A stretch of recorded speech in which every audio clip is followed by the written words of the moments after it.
Hello everyone, welcome to Techavro. Today in this video I'm gonna show you a step to fix storage space running out on Android. Before starting the video, please subscribe to Techavro.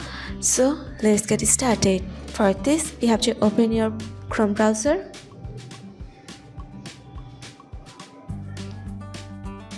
Press on three dots. Click on settings. Now scroll down. Press on site settings. Again scroll down. Here you can see data stored. So if you are facing storage space running out, you just have to press here delete all data. So this is how you can fix storage space running out problem on Android. So guys, that's it. You can do this.